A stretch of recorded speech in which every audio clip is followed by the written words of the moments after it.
All right. Awesome. Hi, everybody. Kristoff N here with From One Side to the Other. Uh, we kind of had to jury rig the internet here, so hopefully everything works fine. I mean, it worked when that Lobalus a-hole was using the same rig, so it should work. Because we're doing something hypothetically even easier than him. We don't have a console or anything to operate. But anyway, hi everybody. Gonna give people a minute to flood in. Yeah. Somehow we're doing a lot worse, but we're coming through. Let's see here. See, on my screen it's saying we're excellent. See, we're dropping about 2,700 frames compared to Lobalus' stream that he did. That was like 900. That is Not that odd. That is very odd. Aw. I love how Famine's just poking her head up out of the bottom of the screen. But no, we're gonna... One. Yeah. I look this stuff. Hey, Dad. Hello, Mr. Bishop. First one in. Of course, this was also one of our fastest starts. We're usually behind the curtain for a good minute or two. It was, yeah. We're getting good at this. We better be careful. Yeah. Or all, well, actually, it's everyone else on YouTube better be careful. Yeah. But no, yeah, tonight, yeah, Mr. Bishop saying everything is looking good on his end, which is good. Yeah, we're I'm just dropping frames, but it'll be noticeable for people paying attention, but we're good. Okay. See, I'm just waiting for Connie to get here, and then like the chat will explode in hello, hello, hello, hello, hi. Hello, everyone. Yeah. But no, tonight we're talking about weird incidences that happened on TV. Now I'm gonna give a warning. Hi, Tara. I'm gonna give a warning out now. Some of these are pretty heavy. In fact, the very first one is about as heavy as you can get. You'll notice that Jesus isn't here yet, and actually that's kind of why I'm starting with this one, because it's a real sensitive topic and it's a really tragic one too. So maybe we should talk about it before the most insensitive comedian I know shows up. Hi, Dad. We're gonna jump right off it, and I'm going to try really hard to pronounce this name, but it's a really weird name, and if I say it wrong, I'm not trying to mock anyone. This is not a funny thing. So we're going to get it out of the way, so we can talk about actual funny stuff and insane, absurd things. But this is the story of Christine Chubbuck. I think that's how you pronounce her name. She was a news reporter from Sarasota? I'm not sure how you pronounce that. Florida. I'm sorry? Sarasota. That might be it. I'm not sure. From Florida. Now, the reason that she is legendary is that she is the first, and kind of hopefully only, recorded self-destruction on American news. Intentional, I mean, by the way. Our girl, Christine, battled for many years with depression, which was only escalated when she had to have ovarian surgery. They took part of her uterus out. I've heard a few different claims. They thought crap. They thought that she may be developing cancer, so they performed the surgery to prevent that from happening. Other people claim that... Oh, boy. It's not. Hello. It's only like 7 degrees. You going to stand there ominously or actually sit down?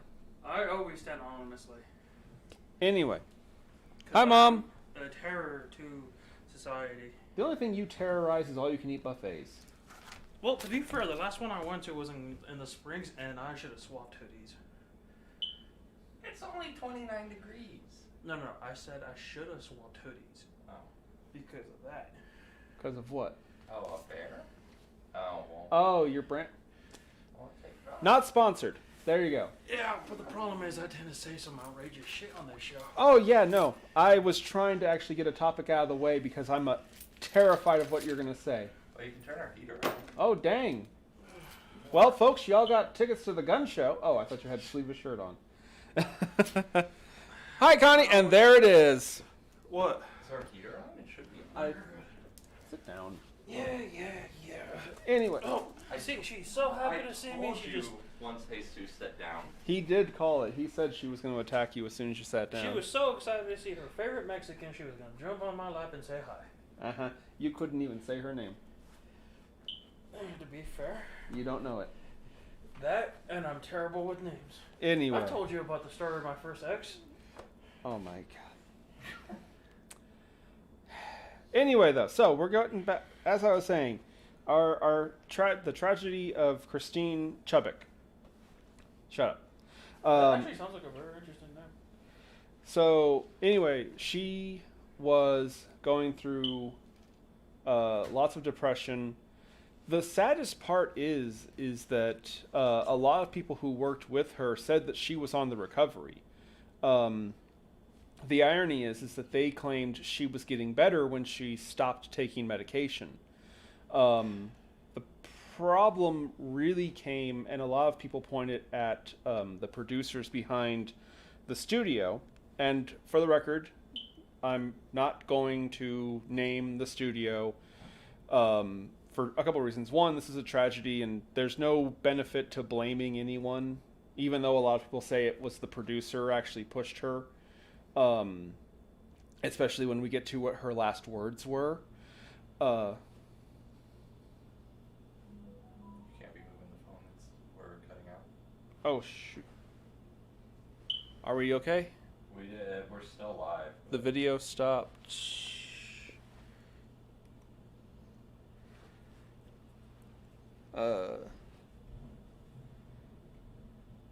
Not receiving enough maintain. See, I'm getting us. We're still on. Are we like lagging out? Yeah, pretty badly actually. Shit. We're at a 52% frame rate. Wow. I think it's because Laggy. it happened when you picked up your phone. Okay. So we're using our Are phones we- to use Wi-Fi hotspots. We're using our phones to generate internet right now. So it's fitting that we're gonna have technical difficulties on the episode about weird TV broadcasts and stuff like that.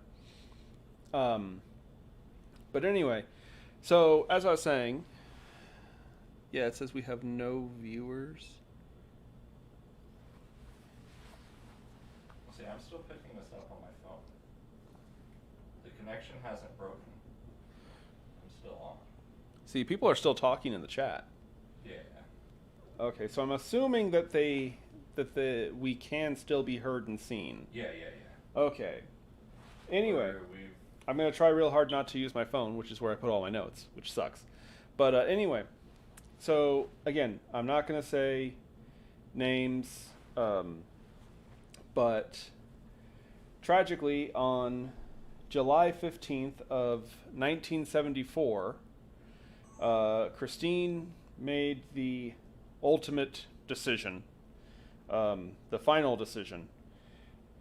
And she kind of hijacked the show, actually. She told the other anchors that she was going to be doing the opening bit for the top of the morning, their morning news show, which everyone thought was weird, but they were fine with it. And the thing is that a lot of people say she may have actually been reconsidering.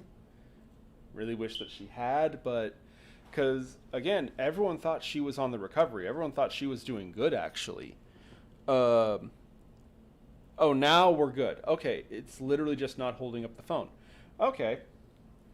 Whatever. You know what? We're not going to mess with it. Anyway, but she did the normal morning news. She talked about a few breaking stories. And then she proceeded to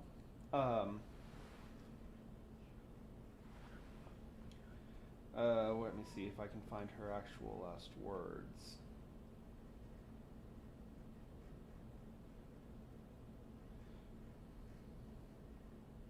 Here we go.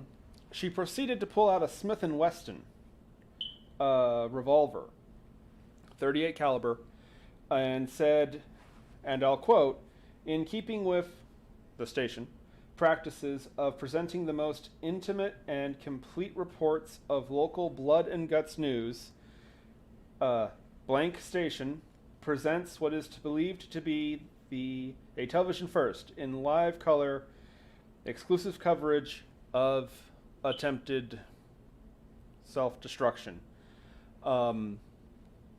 She then took the gun, pointed it to her right ear, and fired a single round. Now, as you can imagine, all hell broke loose. Supposedly in stories, one of the producers literally was so desperate to stop this, or rather, stop the video, stop the feed, that he didn't even bother telling anyone to like stop or turn it off. He literally just unplugged the main camera and just completely darked the whole broadcast. So that was a good decision on his part.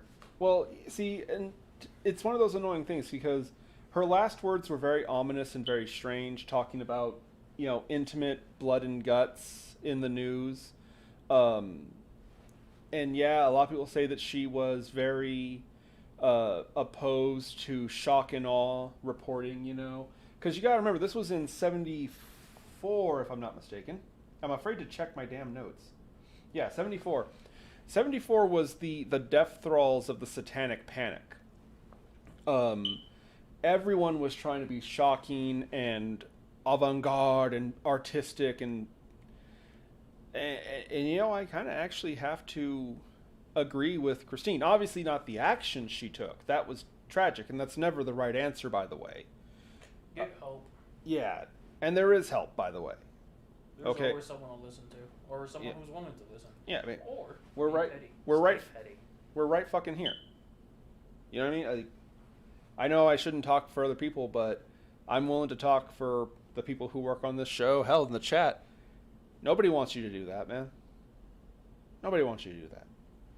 But at the same time, but I also understand where her perspective of the overemphasis on violence and blood and gore and things like that. Again, as the Satanic Panic was fading out and dying, it kind of had a reverse effect, you know, a pendulum swing. Because you had in the 50s and the 60s and the 70s, you had all this concern about indecency and inappropriateness and stuff like that, and these pearl clutchers. And the problem is that people bucked to it and they responded, and yes, some people took it way too far and it was tasteless and it was tactless.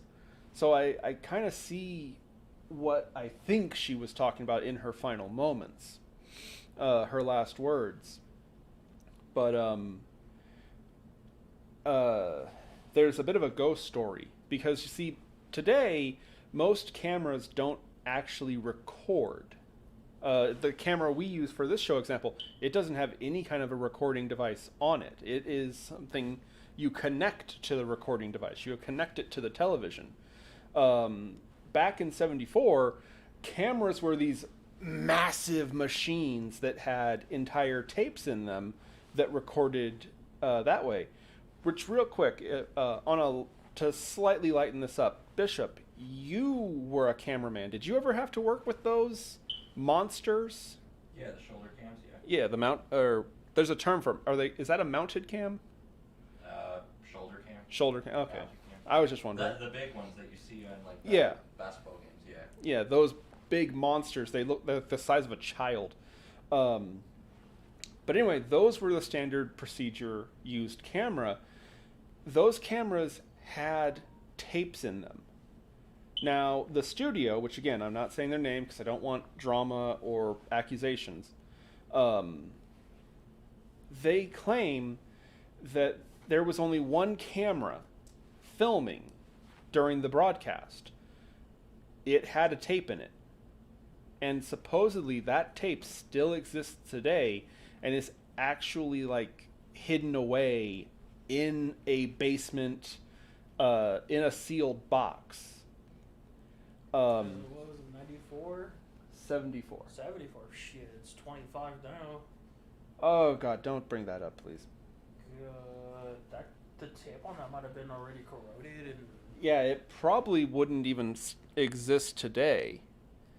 and if it's still somehow intact, the picture on it's gonna be terrible. They're saying hi to you. They're saying What hi, up, Jesus. peeps? They're saying hi, Jesus. Yeah, no. Supposedly this one tape still exists, and it is the first example of intentional, willing self-deletion by a person on American television. Boy, not a record you want to set, huh? That's No.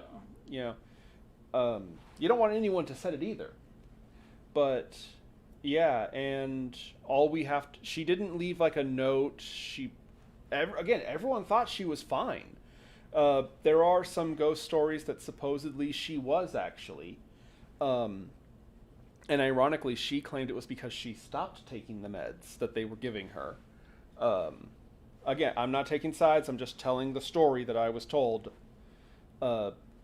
Please do not make any kind of decisions about that kind of stuff based on me. I am a middle-aged, balding, overweight guy sitting on the internet. Please, for the love of your God, do not consider me counsel for anything.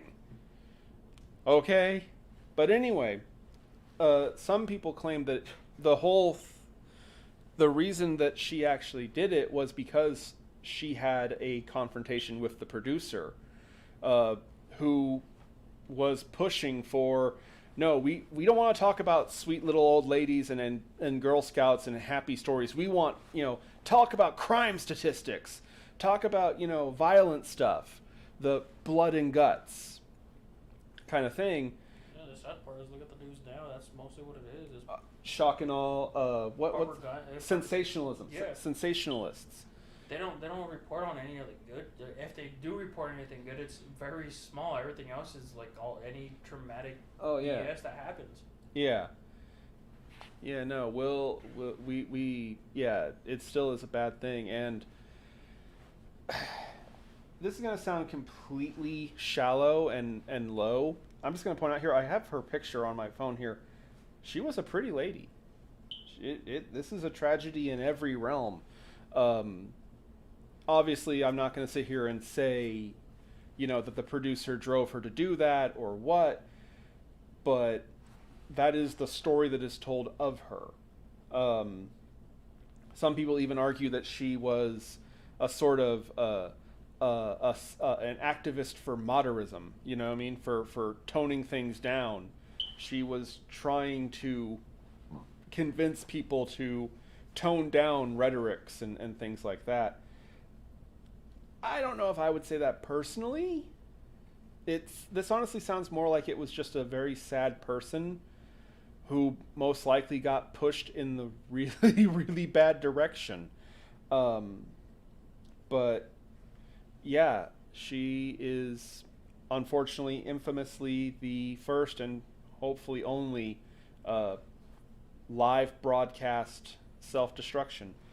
And that tape supposedly still exists. I can't imagine it would be able to operate now. Oh no. There's no way it could still function. The only way is just being that old and unmaintained. If they really did just put it in a box and put it in a basement somewhere and hide it, it would have had to decay by now. 74. We just started 2025. Good God, it's over 50 years. Right? No. Yes. Yeah, 50 years. Yeah. 50 years old. There's no way it could still function. It has to have decayed by now if it wasn't being taken care of. I mean, they have footage and film reels and stuff from older than that, but those are taken care of. Hell, there's entire like restoration companies and stuff that are devoted to just maintaining old film reels and stuff. There's no way it would still be it might not physically exist. It may have like literally broken down. Yeah. If it's not maintained. Yeah. Okay. And there's no judgment here. If you found it and it worked, would you watch it? Yeah. 51 years. 51. Honestly, I would have destroyed it. I can see the argument that it's history, but at the same time, it's like... I'm not sure. Yeah, it feels nebulous and not right. Actually, you know what? I would destroy it, say I found it.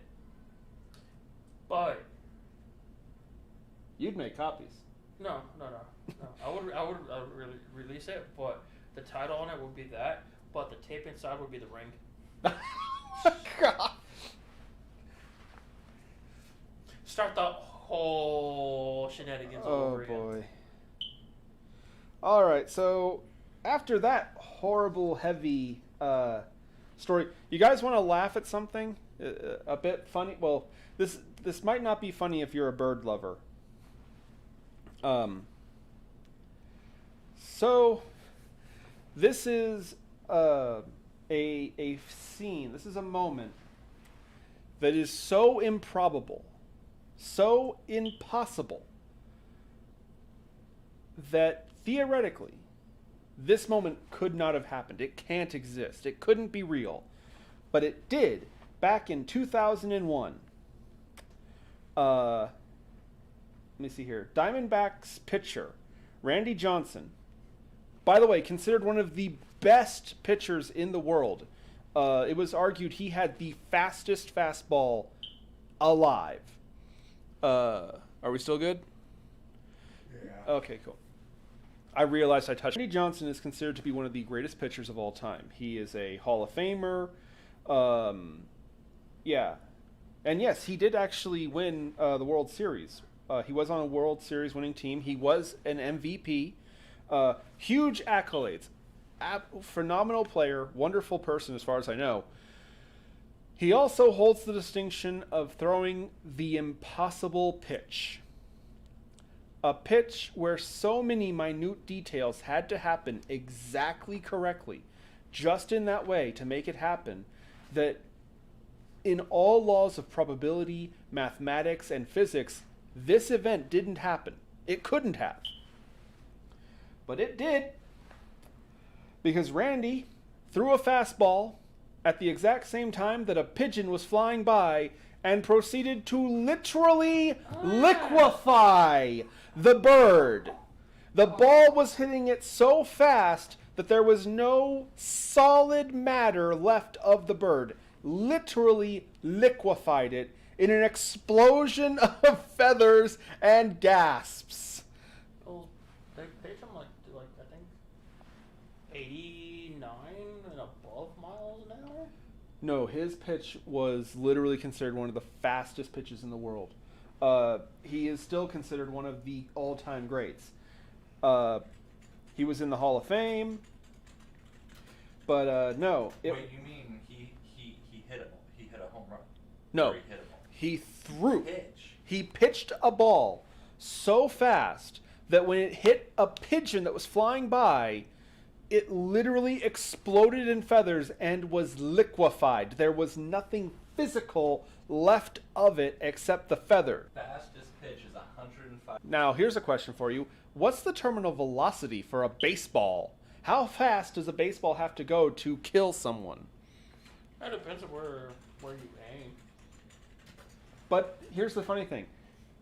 When this happened, he actually was stunned. He didn't understand what happened. He thought that the ball had malfunctioned and exploded or something. Here's the scary thing. The ball... No. It didn't stop. The ball went through the bird and actually into the umpire's glove. The batter literally was like, what happened? Because again, from everyone's perspective, He threw the pitch, and there was just suddenly an explosion of feathers, and the freaking umpire was just like, ow, probably ow. Could you imagine catching that? It tore through a bird. The average pitch in Major League Baseball, according to this, is between 90 and 100 miles per hour. And this was a fastball. So What's his recorded speed? Top speed. What was his name? Randy Johnson. He is a Hall of Famer. He was a World Series MVP. When this happened, he was the pitcher for the Diamondbacks. His fastball was clocked as high as 102 miles per hour. 102 miles per hour. Damn. I wouldn't want to get hit by anything moving 102 miles an hour. Sure hurt. That's faster than most cars drive. That's faster than any car drives around, because nowhere in America can you drive over 100 miles an hour, except for like on 2 roads. Never say never. Legally, Jesus, legally. Anyway, but here's Everything's perfectly fine until you get caught. Yeah, 102 miles per hour. On July 9th, 2004, is his fastest recorded pitch. To answer my mom's question, I believe it was counted as a ball, because I mean, what could you do? Like what there was no way you were gonna swing the bat and hit the ball with all this other chaos happening. I believe it was called as a ball. But here's the thing. Randy himself felt horrible about it when he realized what had happened. He was like, "Oh, that sucks." But no, get this. He was sued. PETA. Yes. Fucking PETA. PETA sued him for animal cruelty. And the funny thing, remember how I said it was the impossible pitch? A pitch that could, mathematically, you had to have the bird in the right spot. You had to have him. You had to have the batter. You had to have everything be exactly right for this. And it frickin' happened. It happened, and that was the claim that PETA brought forward. PETA literally said there's no way it could have happened on accident. It had to have been an intentional stunt. PETA's intentional stunt. Mm-hmm. Man, them fools kill more animals than any other freaking group. They do. But no, literally, and of course, in keeping with our theme, it was filmed live. The shot that couldn't happen, the whole world saw it.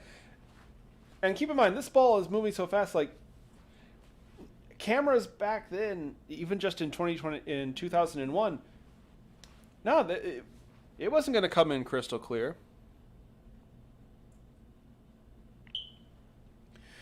Yeah, there are people who try to do really dumb riggings and stuff, but this was not one of those. This was an accident that happened. I kind of want to get the, can we get the opinion of those birds aren't real people? I'd love to hear what they said about this. Actually, no, I wouldn't. They were idiots. They are idiots, actually. But anyway, no, they tried to sue him for animal cruelty, claiming that it was planned. And I do have to say, what was the bird doing there?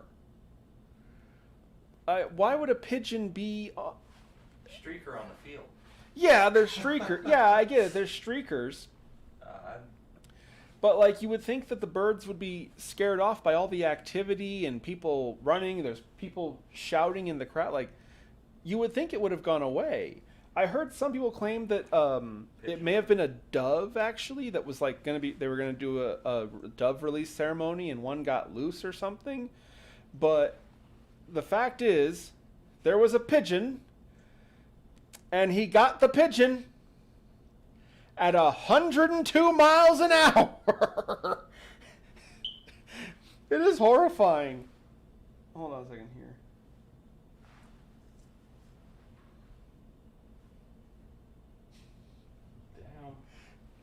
Yeah. But, and again, he felt horrible about it. Because, again, when it first happened, he thought that the ball had malfunctioned or something, or exploded or something. And then he realized those are feathers. They don't put feathers in baseballs. God damn. There was like even a little crater on the sand. Oh. Just poof. And then just a plomp. The poor bird. It's not funny, but it kind of is, in the worst possible way. It was just a pigeon, it's fine.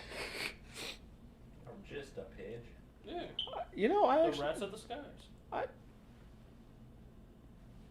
I was going to say, I kind of like pigeons, actually. I stand by my statement. Oh, my mom was saying how people do try to drive 100 miles an hour. You shouldn't. Don't do that. There's no good reason for it, okay? The Earth is already rotating at millions of miles an hour or some shit like that. You don't need to go any damn faster, okay? Calm down. But, Okay, Grandpa. Be quiet. Anyway, but yeah, no, Randy Johnson performed the, quote, impossible pitch. Because mathematically, probability, and even in terms of physics, it shouldn't have happened. It shouldn't have been able to happen. And it did in live color. Grandstand right there in front of the shop consultant. Poor liquefied bird. Ah!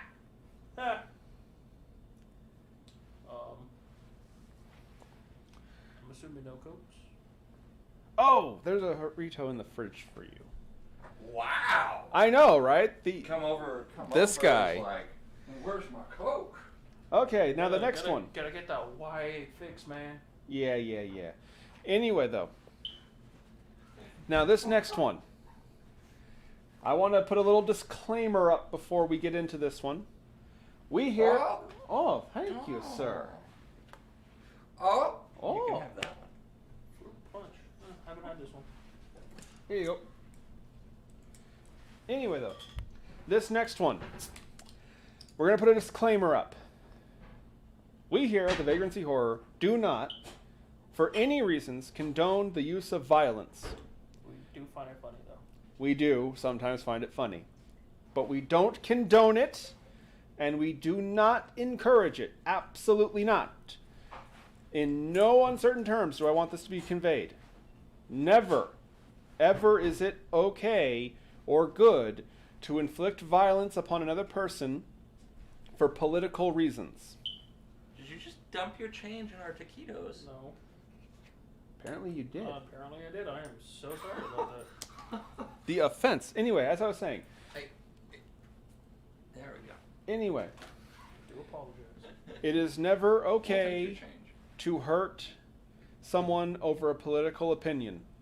I understand that right now we are all kind of in a touchy spot. Not sponsored, by the way.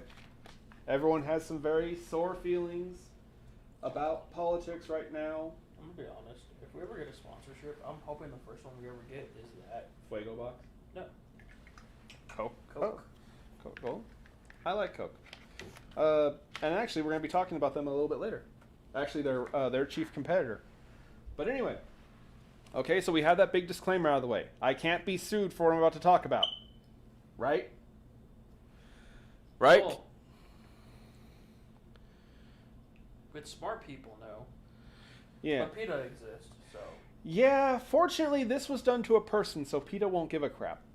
Well, I'm talking about levels of stupidity. Oh, yeah. All right. Are we ready? Okay, so remember, no political violence. Yes, somebody is probably going to bust up laughing at this next topic. Before that, I bet the birds are daring each other to see who can make it through the baseball field. Oh, my mom's comment. Other birds know not to fly. You know, to be fair, everyone makes fun of how dumb pigeons are. Pigeons are actually very good at picking things up. Yeah, pigeons are intelligent. They're one of the few birds that they use for carry. Yeah. Carrier pigeon. It's a pigeon. Mm-hmm. Smart animals to freaking train and shit. But Fun again, side note. Did you know that technically speaking, pigeon is a slang term? They actually are doves. Their actual name is rock dove. Rock dove. Specifically, pigeon is another name that came up for them. They're the ugly doves, though. Yeah, but anyhow. Sad face. So as I was saying, oh, help yourself. No, I mean I dropped the. Oh, cat. you dropped your fiddlestick thing. Yeah. Anyway, again, don't laugh, but we are going to talk about the assassination of Asanuma, the head of the Japanese Socialist Party in 1960. So, yeah. 1960 was a bit of an odd time for Japan. It was part of their reconstruction after the World War. And they had multiple political factions and so on, including one of them which was, yes, an officially socialist party. So, while he was giving a speech about how Japan's future was obviously only constructible under a socialist ideology, a 17-year-old man by the name of Yamaguchi proceeded to run on stage and, after 3 tries, impaled the head of the Socialist Party of Japan with a sword, and a specific kind of sword, by the way. Watch me butcher this horribly. Here we go. Uroidoshi. Uroidoshi. How the hell do you spell that? It is a traditional kind of samurai sword, a shorter one, the short one. Ah, okay, yeah, I know what you're talking about. Yeah, the one that is commonly used in the ritualistic self-destruction thing. Yeah, no, he tried that. It's not funny. I'm not laughing. I swear. But while he was making a speech on national television, yeah, Yamaguchi stormed the stage, and the funny thing is, the guy almost got away because he actually stabbed at him like 2 other times. The first one missed entirely. The second one only just like basically gave him a cut and a scratch. But finally, that 3rd time's the charm. He got him on his left side, and actually the sword went between his ribs and actually got into his vital organs.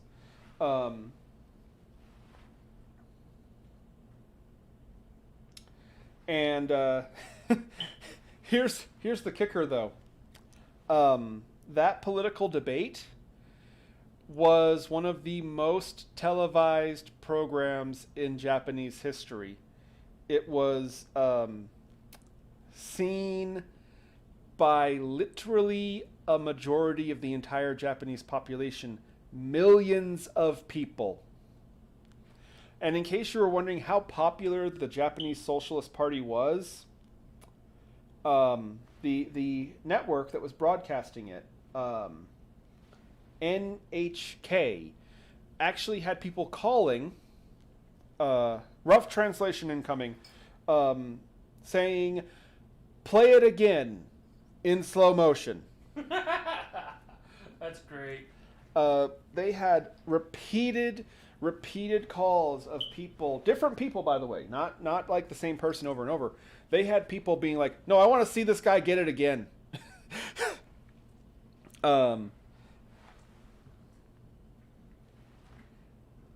Oh god, it gets even better. That's right. Yes. They granted the requests, by the way. They did play it again several times in slow motion. Gotta love the Japanese people. They know how to provide proper customer service.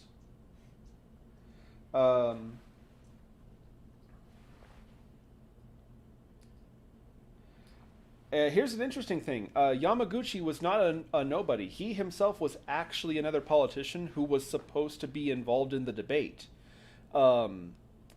He took some offense to the idea that the socialist was not only being allowed on the debate floor, but he was being featured prominent. Uh-oh. Are we still good? I just got cut out. Unless it's just my phone. 'Cause I don't got good service here, so. Oh, there we go. Hold on. I got booted. I think we're back. People in the chat, please let us know you're still here. I think we're back. Yeah, we're back. Okay. How much did we miss? Did you guys not listen? What did you guys not? Yeah. And again, I want to reiterate. I'm not advocating for anything. I'm just telling you all what happened. In 1960, during a political debate, Yeah, I got cut out. We didn't break. Otoya Yamaguchi, who was scheduled to also be in that debate, ran across the stage and proceeded to impale the head representative of the Japanese Socialist Party. And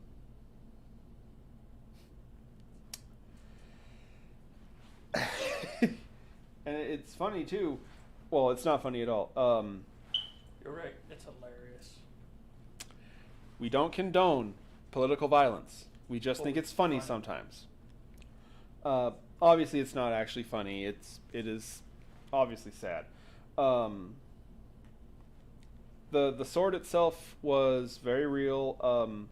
If I'm not mistaken, it actually still exists, and I've heard a few ghost stories that it's at this museum, or it's in a private art collector. I've heard one story that it's actually enshrined kind of in a college in Japan, in Tokyo. I can see it at either the first one or the second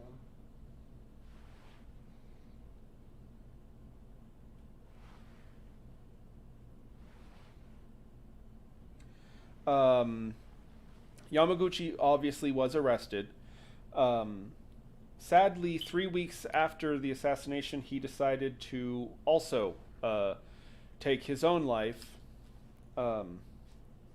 But he left a very cryptic and weird message, and I've heard some people say that it sounds weirder than it actually was because translation. Was he Epstein before Epstein? See, that's the ghost story. Some people say that he was actually that it was set up to look like he committed suicide, but he didn't. His last words, his death note, basically was, quote, "7 lives for my country. Long live His Imperial Majesty the Emperor." To which most people went, "What the hell does that mean?" Hirohito? Was Hirohito the Emperor? Wait, when did this happen? 1960. This is after the war. The last emperor was Hirohito. Yeah, but he... Well, I mean, I guess technically they do have an emperor, but Yeah, he... they still have a royal family, a princess, and everything. Yeah, but they're not, like, politically powerful. They're, like, celebrities. basically, yeah. But no, he... more like the royal family, kind of. Yeah. Like the royal family, like they're still in charge. They just don't do anything political wise. They can step in when they need to. Yeah, they technically have authority, but they largely don't because the parliament has it. But anyway, no, he allegedly, big allegedly over this. He allegedly used his bed sheets to make a noose and suffocated himself to death. A lot of people claim that he was actually executed. Apparently, his last words were some kind of reference to a 14th century poem about a samurai. But like I said, it kind of doesn't make a lot of sense. And there are a lot of ghost stories that say he was actually murdered and it was retaliation from the Japanese Socialist Party and so on and so on. But yeah, Goddamn socialist. I'm not taking sides. I'm not saying it was right or wrong. I'm saying it's what happened. And people's reaction, in my opinion, was freaking hilarious. You know, I mean, like, what do you do when you're the producer on a channel, you know, and you get this big national debate, you know, and it's like, this is gonna be so great, and then somebody straight up gets murdered. Look at some of the the stuff they show on television. And then you get phone calls saying, "Play it again, Sam, in man. slow motion. I want to see it again." I would.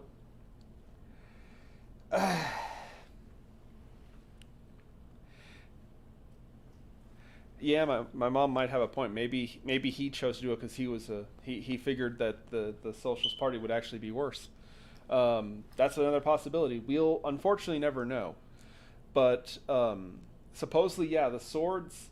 Supposedly, it still exists, and there's different people who claim that they have it. You know, it's in an art collection. It's at a college. It's in a trophy case. It's at this museum. It's at that museum. Most of the ghost stories keep it around Tokyo itself, like the city. But yeah, you know, I've heard of some scathing remarks in a debate, but never a cutting remark.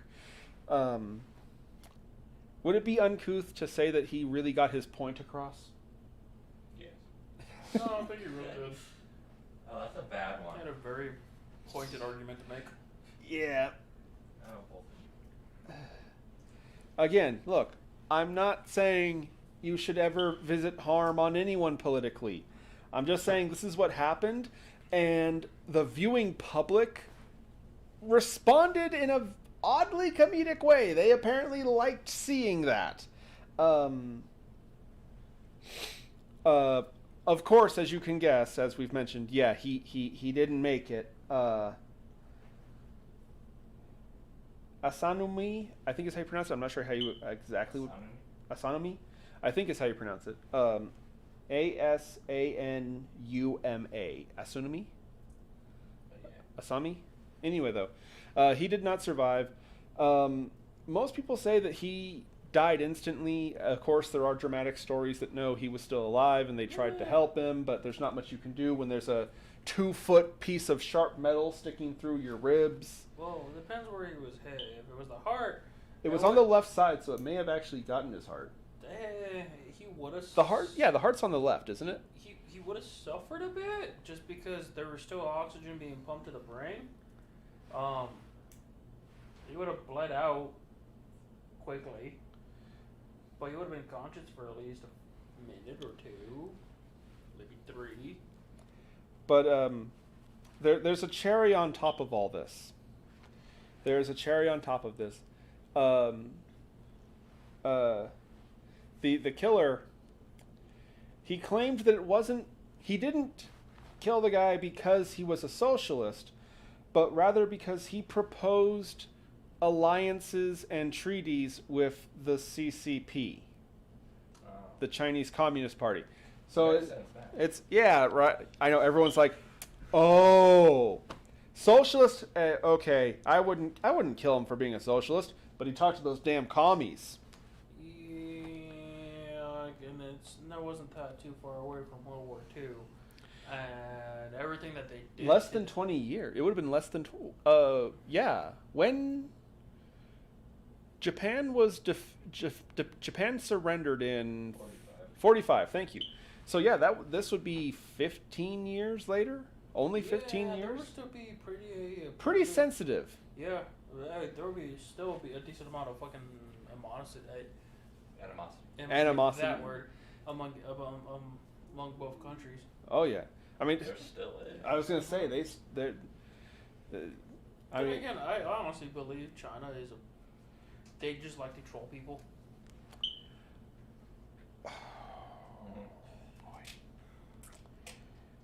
I'll take things I'm not going to touch with a 10-foot pole for 200, Alex. Yeah, no, I can't believe you said that, man. Why? You're really comparing the actions of the CCP to trolling? I'm gonna be honest, yeah. That is a little light for them. Only they were just trolls. Oh, we're not. Nope. Mm-mm. I knew you were going to do this. I knew you would be the one that would like. We're going to talk about this tragic and very strange thing that happened on national television, was aired and everything, and you would open the floodgates and be like, no, let's talk about politics. Let's discuss this. Hey, you brought it up first. Don't be quiet. You came into my house or my desert. And demanded Coke. I know. Damn, Skippy. And look right here. Uh-oh. I got it right now. And I'll be taking a sip. You just come in and demand Coke.